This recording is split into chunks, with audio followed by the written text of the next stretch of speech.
ఇప్పుడే జీ5 app download చేయండి. చూడండి మీ ఫేవరెట్ టీవీ షోస్ ఎప్పుడైనా ఎక్కడైనా. అదిగో వచ్చేసింది. 100 ఏళ్ళు వదినా నీకు. అందరూ నీ గురించే మాట్లాడుకుంటున్నాం. నీ బొంద ఏం ఫ్యామిలీ అనేది? ఏం మనుషులే వాళ్ళు? కృష్ణదేవరాయల ఫ్యామిలీ మాది అని చెప్పి ఎక్కడ లేని గొప్పలు చెప్పి దాన్ని నా కోడలుగా చేసావు. వాళ్ళు అస్సలు బతుకు ఇప్పుడు చూస్తున్నానే. ఒరే తమ్ముడు, నువ్వెందుకైనా మంచిదిరా. ఈ పార్వతితో కూడా జాగ్రత్తగా ఉండరా. నమ్మలేం వీళ్ళని. వదినా ఏంటి ఆవేశం? వెళ్ళేటప్పుడు వాళ్ళని చంపుతాను నరికేస్తానని చెప్పి వెళ్ళావు. కొంప తీసి అన్నంత పని చేసేసేవేంటే? ఏమండి పద్మ,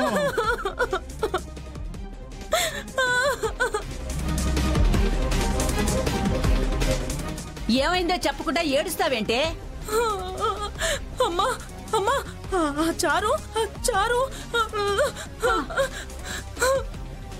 నాకు నాకు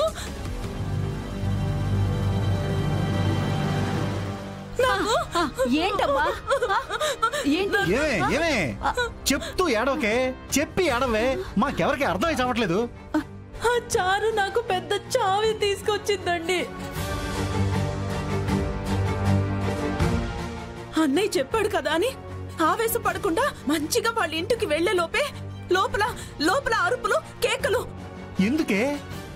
ఆ చారు కిరోసిన్ పోసుకుని తగలబెట్టుకుందండి.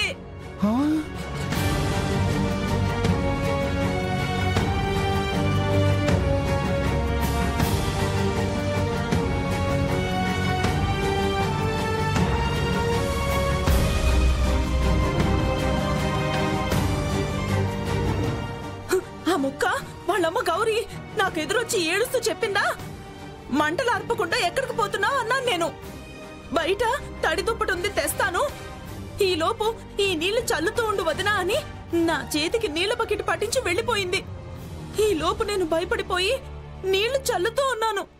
ఆ చారు వద్దత్తయ్యా అని ఒకలా అరుస్తూ ఉంది. మంటలేమో ఆరట్లేదు.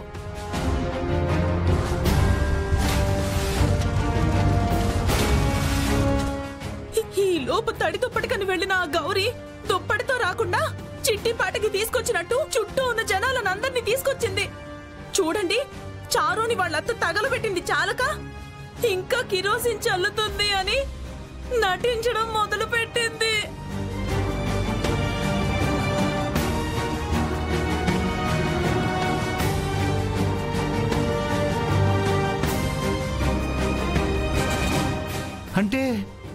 అంటే నువ్వు చల్లుతుంది నీళ్లు కాదా? అయ్యో కాదండి. మరి ఆ బకెట్ లో కిరోసినే పెట్టించారు, కానీ నాకే నీళ్ళని పట్టించారు.